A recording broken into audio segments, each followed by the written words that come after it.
All right. Welcome back to my PC building series. This is the PC Expert Amateur.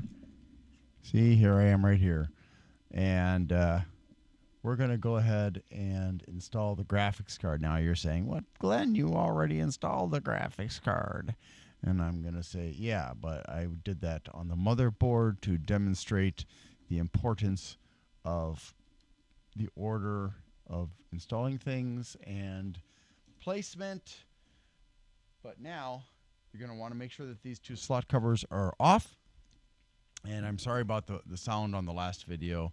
I totally forgot I had a microphone that I had to care about because, you know, I'm just not that oriented toward that sort of stuff because I'm used to using my phone. So this is an adjustment, and this microphone is great for really up close like this, but once you get away from it like this, then it becomes a little bit of a problem as far as like catching all of the wonderful breadth of my glorious voice. That was sarcasm. All right, so first thing you want to do is you want to remove these two screws here so that you're going to be able to place the graphics card properly. And you'll need a slightly larger screw bit. Now for installing the motherboard, I use PH2. I'm also using PH2 for these screws because they're basically the same. It's just that the threading on these is a bit coarser, or rather farther apart than the ones on the motherboard. And again, I'm really fortunate that I have this giant, well, not giant, this Talenti gelato size container full of screws, and this isn't the only one I've got. Screws and bolts, lots and lots of them from computers and from laptop, including laptops. So I've got some really tiny ones that I can barely manipulate at all. All right, so now let's go ahead and grab my graphics card. Well, my niece's graphics card. I paid for it, but it's all for her because I love her. And this is a lower end graphics card for this purpose. I wanted to get her NVIDIA because there's a lot of software that doesn't work well with AMD cards if you're a creator. There are certain specific programs that work better with AMD than with NVIDIA cards, but probably not going to be this one. So we're going to plug this in real quickly.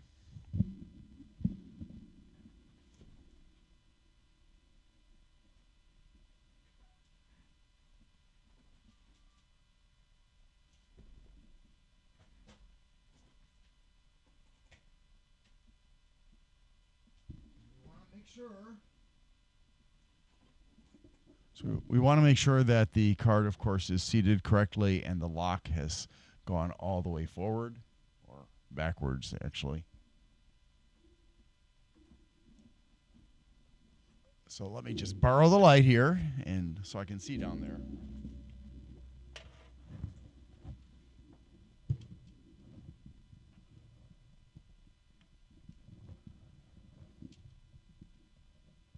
Yep, it looks good. I find that using the box that the case came in is a great place to put together the computer. So now you can see that's what you do. Now the next step, of course, is to get the power supply cable plugged in here, and we're going to do that. But first, we need to do a few other things, like putting these two screws here to secure this. Now, a lot of the more modern graphics cards are very long and heavy, and because of that, it's very important that you have something to support the graphics card. Now, there are support devices that you can buy, and some of them are pretty darned expensive, but you know, it's all up to you. I don't personally see a point in buying something expensive. So to me, my advice for you is, especially if you notice, oops, thought it was, there we go, is to find something that matches the distance from here to here, assuming that you're not going to have a fan down here in this particular area. Find something that matches this distance and a little bit, tiny bit extra, 1 or 2 millimeters extra, and put something non-slip on each side, like a piece of rubber on each side, glued on, or you could use rubber glue and put that on each side and let it thicken up, and then keep it in place that way. But I took a golf pencil and I put one of the silicone rubber ear thingies on the end of it, and the other end, this had, on my computer, there's mesh here, very coarse mesh, and so I stuck the sharpened end into one of the holes, and it supports my card greatly when I do that. Other people will use a piece of wood. Some people will carve it, or they'll 3D print a piece of plastic, or they'll find a piece of plastic that's just lying around with nothing to do, or they'll get an action figure that fits that space, or they'll make something else that will fit that space and properly support it so that this can't sag, because a lot of these cards, again, are long, like going out to maybe out to here, and they're very heavy, and over time they can warp so that they're, instead of being straight, they're more like this. And also that can put a lot of stress on the slot that they're plugged into, which can result in damage to both the card and the motherboard. And we absolutely don't want either of those getting damaged. Honestly, the motherboard more because it's such a hassle for some people to have to take everything apart and put it back together with a new motherboard. And as far as the graphics cards, now this one I got on sale from Newegg very cheaply, but generally speaking, graphics cards are hundreds of dollars, and higher end ones are over $1,000, and the commercial ones are much more expensive than that, into the tens of thousands of dollars. And I think there may even be some that are over $100,000, but those are very special ones that consumers don't need. So what we're going to do now is we're going to have to connect the case's cabling to the stuff right here, so that the power button and the reset button and stuff will work, and also over to here so that the USB will work. And then we'll have to connect the power to here and to the other ones I showed you over there. And once we're done with that, then officially the motherboard is installed. So then I'm just going to pause this for a minute.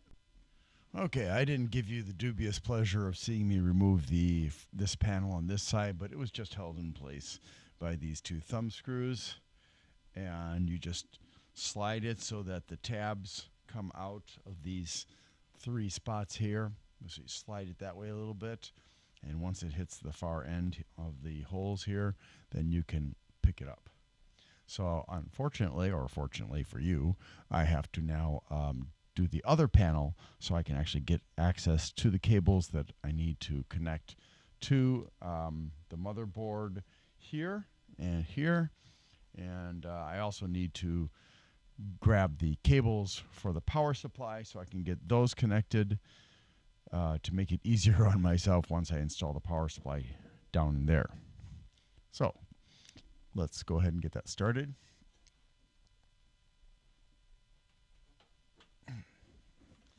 All right, that's fantastic. Nothing fell, no problem. So now, can't even see. Oh boy. All right, so right here is one of them. And I'll set that aside. I don't need my anti-static wristband right now because I'm not working on anything inside of the case.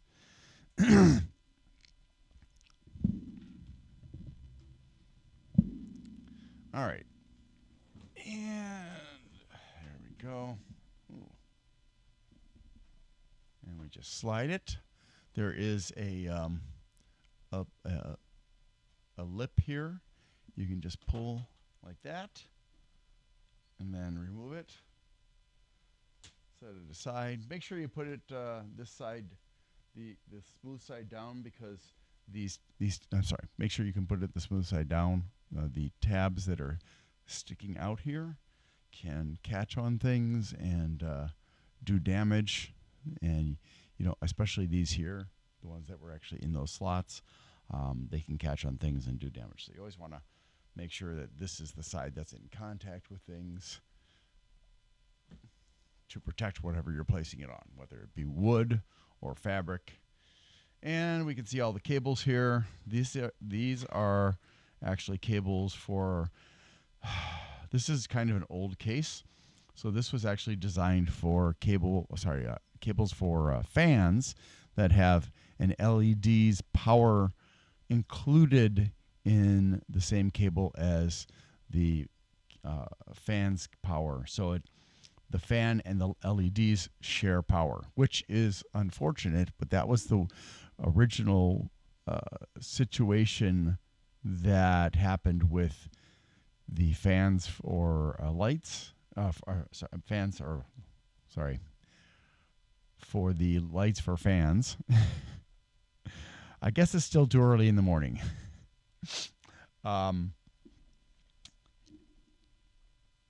Yeah.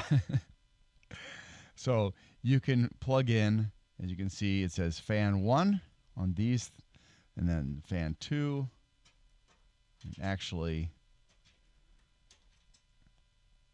there are 3 for fan 2, and there are 2 for fan 1. And the reason for that is because you can put 5 fans in this case. 1, 2, 3, 4, 5. And so you theoretically could connect all of them to this one convenient location, except for the fact that these are actually 2-pin. So these are actually for controlling fans in the DC fashion, which means they run at full speed at all times. The bad thing about that, of course, is going to be that you can't run them at slower speeds if they're too noisy. So yeah, it's however kind of nice in a different way, because the reason this cable is so gigantic is because there are actually switches that are mounted on the front here that allow you to adjust the fan speed to one. There are 3 settings. I believe it's low, medium, and high. And so you can manually adjust the voltage going to the fans by using those switches. So I'm actually going to be using this for the 2 fans here. I've got 2 fans that do have a red LED for them. They are Yaeon Typhoons. And I checked with my niece to make sure she was cool with having 2 fans with lights on the front that are red. I said, it's kind of a darker vibe to it. And she was like, yeah, she liked that idea, because she likes the Nightmare After Christmas. But the other fans that'll be mounted in these 3 positions here will not have any lights per her request, which is fine. Makes it a little bit easier for me, less cabling to do, less things to plug in. The cables that we need to attend to, and this is for powering the fans, so I have to actually use a Molex cable to connect this to the power supply, which is the alternative would be you would get an adapter to convert this from Molex to SATA. So either way, it doesn't really matter. But if you could do the conversion, you have one less cable to worry about, assuming that you never buy anything that requires Molex. And these are the other connectors. So we've got 2 USB connectors that are going to be plugged in at the bottom of the motherboard. And then these are going to be for the power LED, the hard drive LED, and the power switch. And somewhere, let's see, and this one is going to be plugged into the side. Let's see, USB. Oh, this one is, I'm sorry, this one actually is, this is the other LED USB. And this one actually is USB for a card reader, although I don't know where the card reader is on this. And this is for for the audio. Let's see, I think that is all of it. I don't think there's actually a reset button on here because I don't see a reset thing to connect to here. So let's go ahead and position these best for us. Now, I know that for a fact that this is going to go through the side, so I'm going to just stick it through there for now. If I need to move it to one of these other two holes for cables, that's fine. I know that this one is going to be going through the bottom, and it's over here, so I'm going to put a shit through that hole. And then, let's see, these two, well, looks like three, but it's, there you go. I know that that connection is right over in this area here. So I'm going to try to push that through there. I don't have any hard drive to install for her. And you can't, unfortunately, with this case, you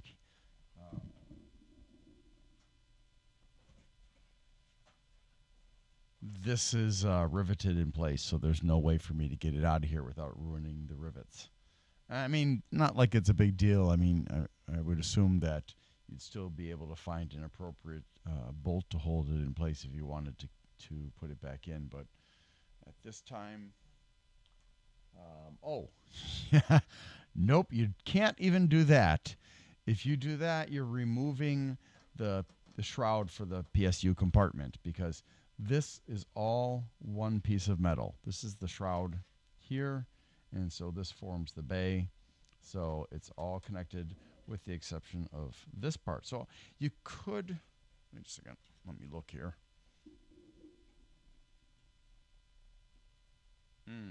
If you wanted more space, if you wanted more space, you could break the rivets on for this piece, so you could remove it. That would, you can't remove this one because it's attached to this, but you could definitely remove this one, which would allow you to take these and get rid of them, and that would give you more space down here for whatever you wanted to do. Like maybe if you wanted to have a really long power supply here for some reason, like if you end up with a very, very power hungry computer.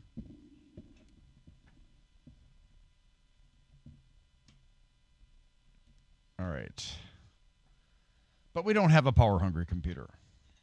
Now, the USB cables. All right. We've got two. These two are going to be connected underneath through this hole. So we're going to go slip those through there. Now, in order to make this a bit neater, I left a cable tie right here because I knew I was going to need this. And just to tidy this up a bit, I'm now going to tie them together. And we'll come back to this later on. But for now, that should be good enough. You can actually, on this model, potentially, I believe this space here is for installing a SATA SSD.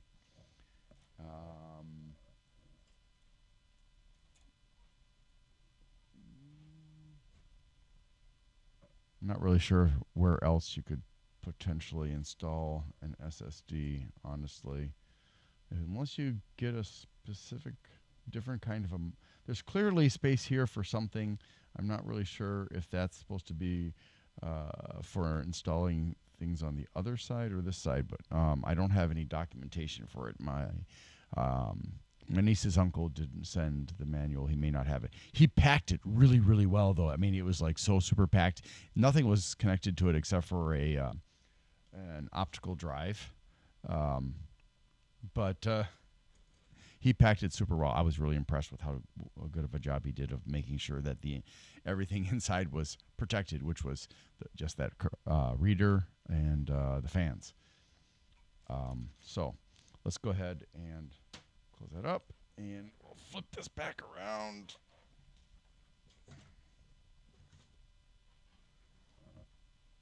All right. So this is going to be the big challenge, because this is the one that is easily damaged. So we're going to go ahead and make sure. If you look closely here, I don't know how well you can see it, but this hole here is actually blocked. So that matches that corner down there. Oh, man. Let me change the angle here.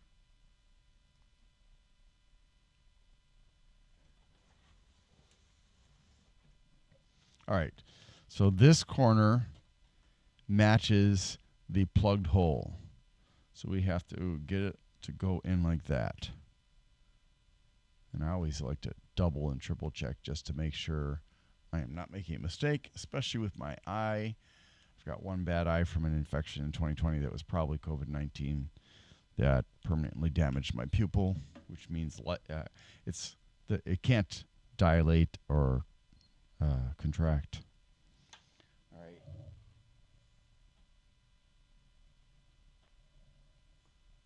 So one of two things just happened. It either slid in perfectly like I knew it would, or a pin bent and I didn't even feel it. And that is the huge risk with the USB 2 connector like that one. Now, this is USB 3, and unfortunately there's no USB 3 installed on this case.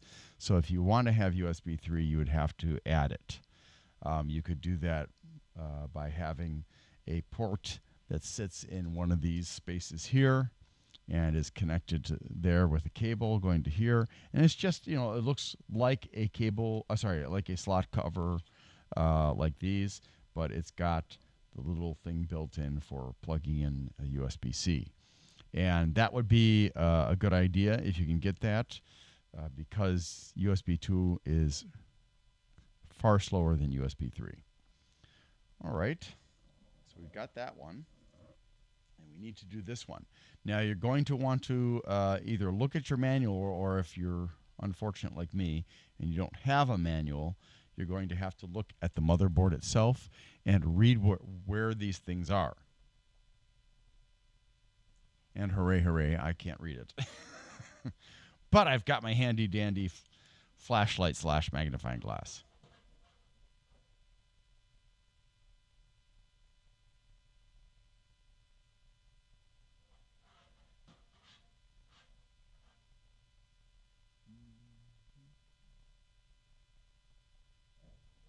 Wow, this is awkward. So we got power. Hard drive LED is in the bottom left corner. Hard drive LED is in the bottom left corner. Power LED is in the bottom right corner.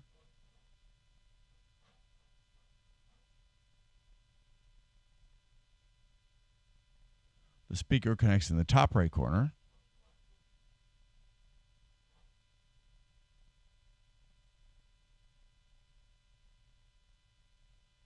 And there's also connections for the power LED and power switch in the top left corner.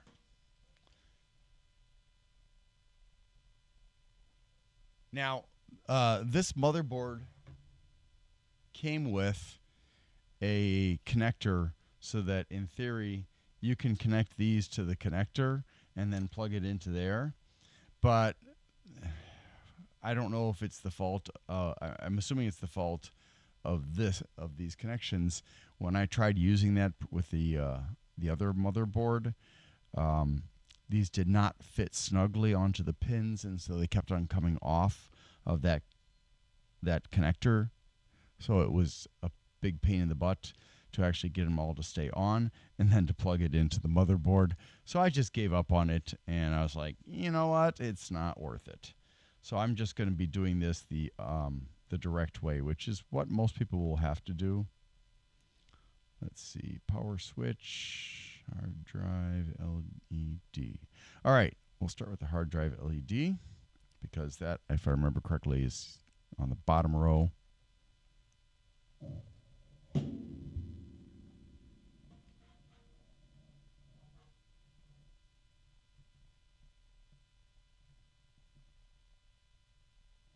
And positive and negative are marked there, and also on this connector, so you know which way to plug it in. So in this case, the writing is going to be facing the shroud, because the positive side is on this side, the negative side is on this side, which matches the pins.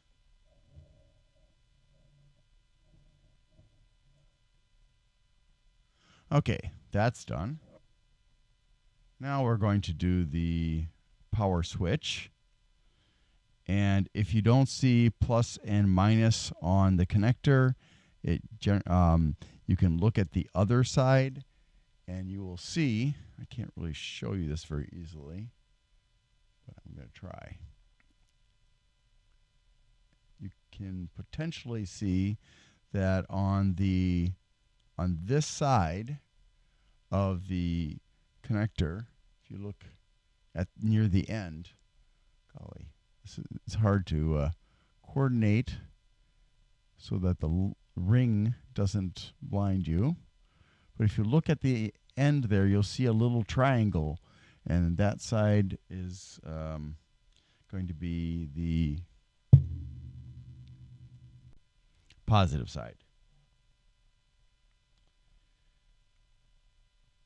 So again, we want to match up positive with positive, looking at the diagram underneath that array.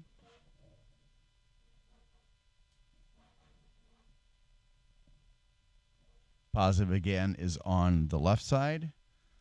So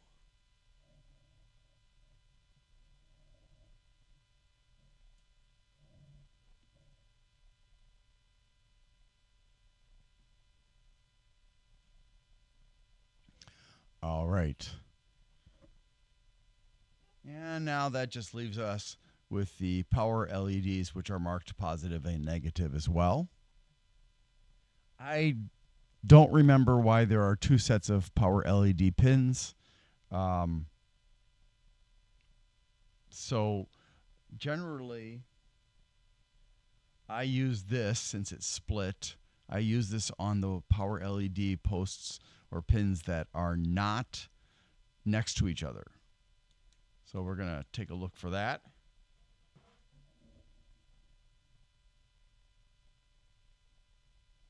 And that again is on the bottom right. And again, positives on the left-hand side. So we're going to plug those two in. It doesn't matter about the orientation of this. It can be in any direction because they're not connected to each other directly.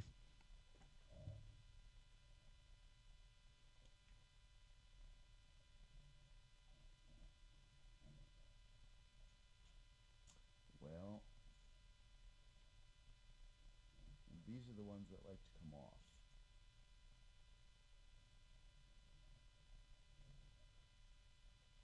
And there we have it. And that leaves us with just a little bit more to do.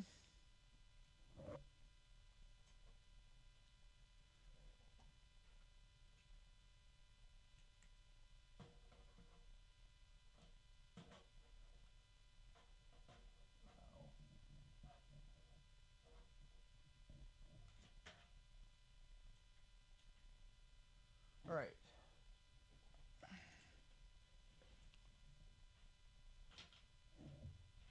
So I'm using my other hand to pull the extra cabling back into the rear.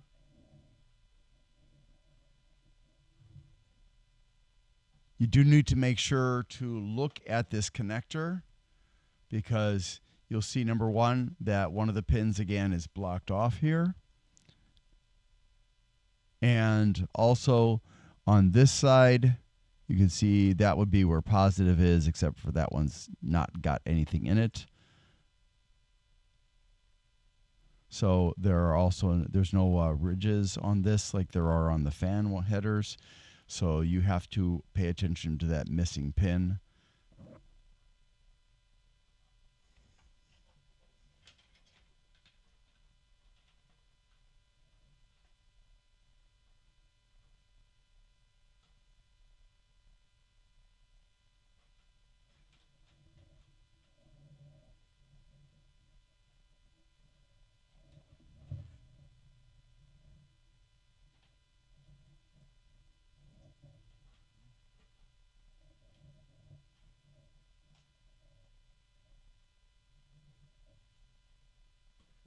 Right, one down, one to go. And again, you have to look for that missing pin. This has the same orientation as the other port.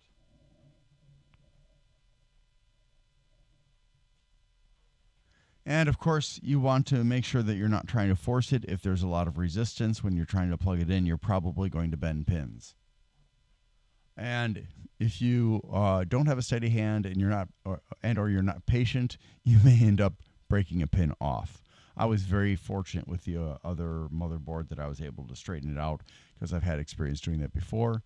It is not always easy to do. It's not always possible to do because sometimes the pin is damaged so badly you can't bend it back into shape.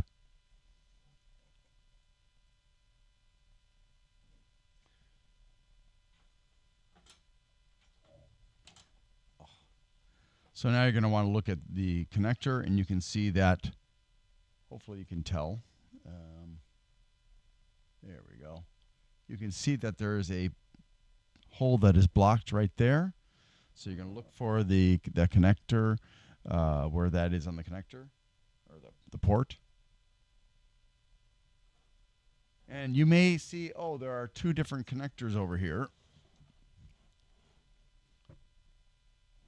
And you're going to be potentially confused, but if you look, you'll see that in this connector here, it's marked COM, and there is a missing pin in the corner on this side here.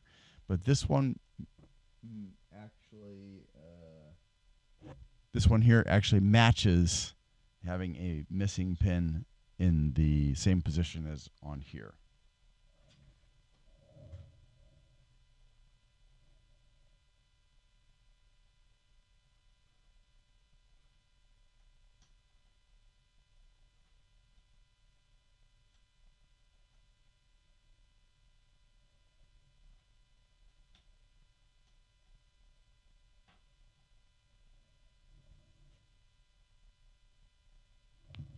Now, if you have really big hands, don't put in the graphics card first because that's just going to complicate plugging in things over here. And especially don't plug in the graphics card if you know you're going to be using the CPU, or sorry, the channel fan port header that's down here, because that is really difficult to get to. It's really awkward. I've done it with everything already installed because I reconfigured my fan organization. And it's not a fun thing to do. So try to avoid doing that if you possibly can. Now, one thing you need to be careful of with this particular header is that it doesn't have a box surrounding it like the two USB ones do, and the one over here. And that means you can actually misconnect it. So if you're not careful, you'll end up connecting it to the top 4 pins, but not the bottom. Sorry, not 4.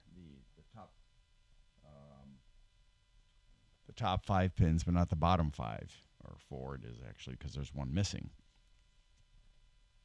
So we're making good progress here. We've got the case and the motherboard, I guess you could say, mated.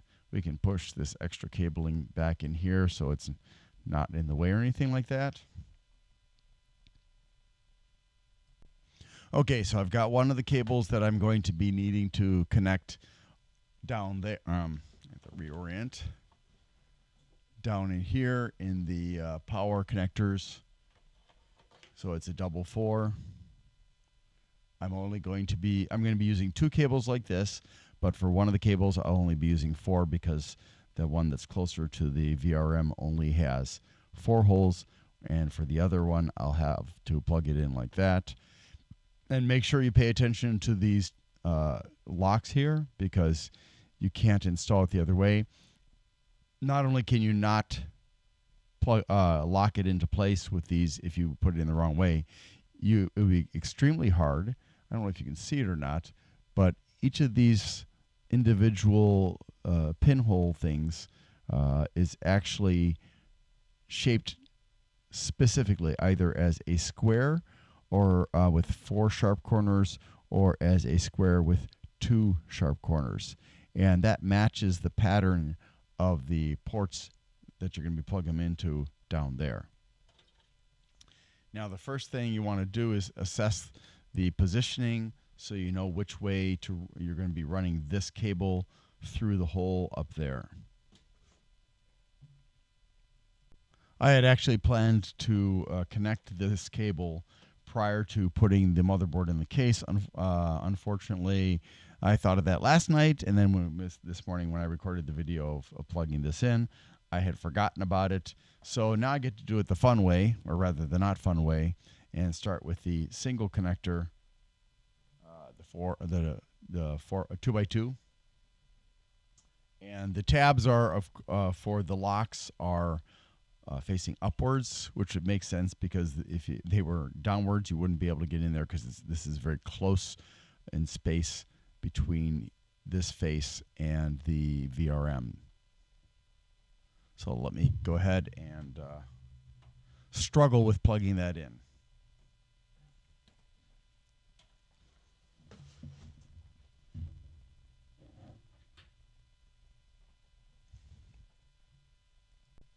Okay, so I've set aside the cables that I'm going to be using today for the installation or connection of power to the top part of the motherboard for the CPU.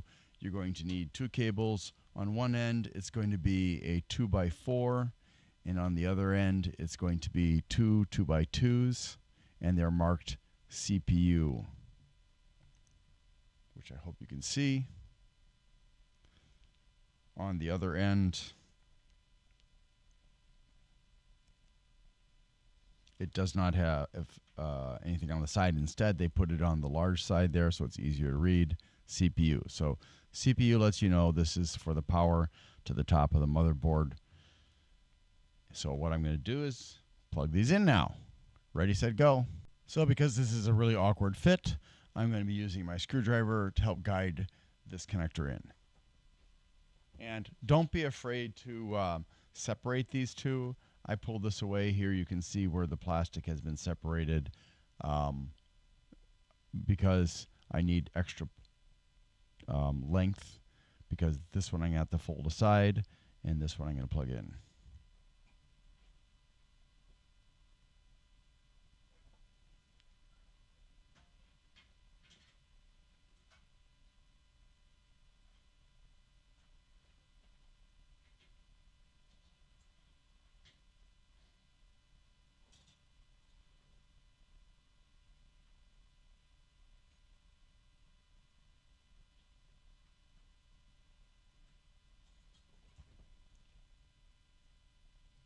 So I'm going to have to stick my finger up through the hole to help hold this in place.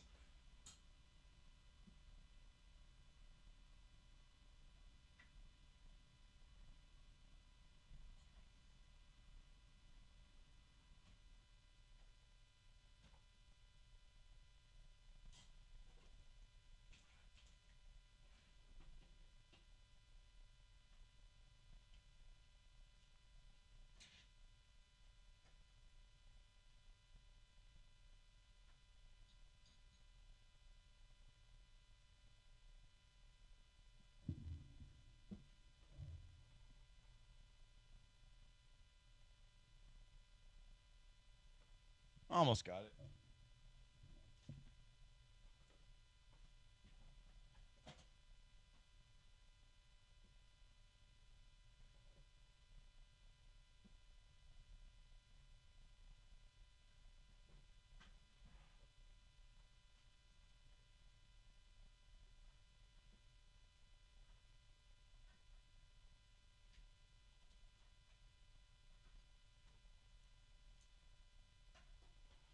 Yay, it's connected.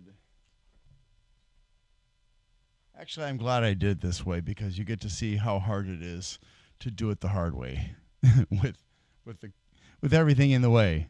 So when you do it, don't do it this way to make it easier on yourself. Make sure you connect the cable when the motherboard is out of the case. Yes, it'll make it a little bit awkward when you're putting the motherboard into the case, but it's a lot less awkward than what I'm doing right now. And now we're going to get the other CPU cable and connect both of those connectors to it. And just so you don't get bored to death, I'm going to skip this. All right, all done. Well, that was not fun, but at least it's not impossible. All right. Now I've got to run the cables through these holes.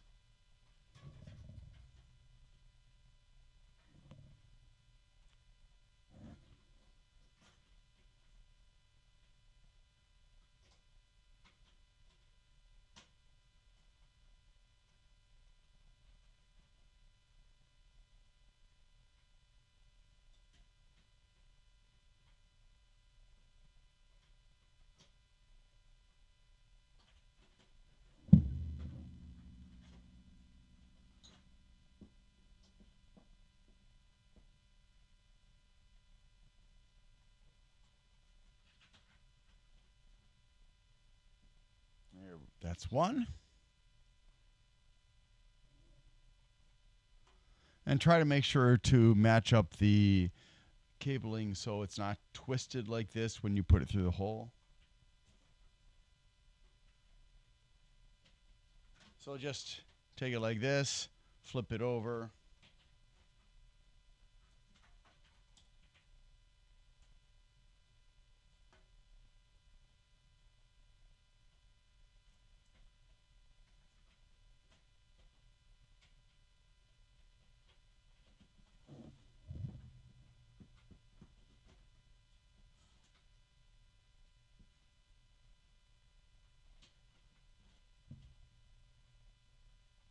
Now, don't pull too hard on any of these cables when you're drawing the excess to the back, because if you do that, you can actually potentially break the cables. Now, I happen to have an extra that would do for this purpose, but it's definitely something you want to avoid because you will regret it if you break it, because you won't even know you've broken it. You won't hear a snap or something like that.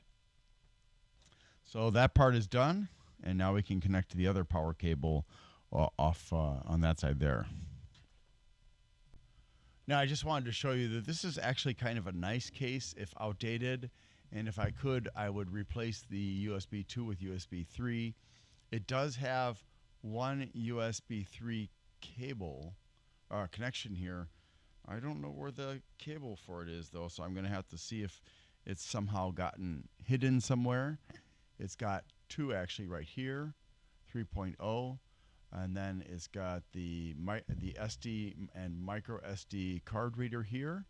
And these are all closed up with protective covers so that they don't get full of dust and dirt and food and stuff. You've also got the microphone and speaker ports. This is the LED for hard drive activity. This is the LED for power, and this is the power switch. There is no reset switch on this particular case. And I will actually be attaching the other power cable once I install the power supply, because the power supply I have is partially modular, which means that some of the cables can be plugged in like the CPU cables, but the main power cable is directly soldered onto the inside of the power supply, so you can't do it that way. Other models that are fully modular won't have that challenge. So I misspoke earlier when I said that this was USB 2. I couldn't read the motherboard properly because of my eyes. This is actually USB 3 for the two ports that I showed you previously, and the other port and the other two ports that are USB 2 and the reader for cards for SD and micro SD are the ones that are connected down over here. And that looks to be all I need to do. So in the next video, I'm going to show you how to install the optical drive into the case. Thanks for watching, and I'll see you soon.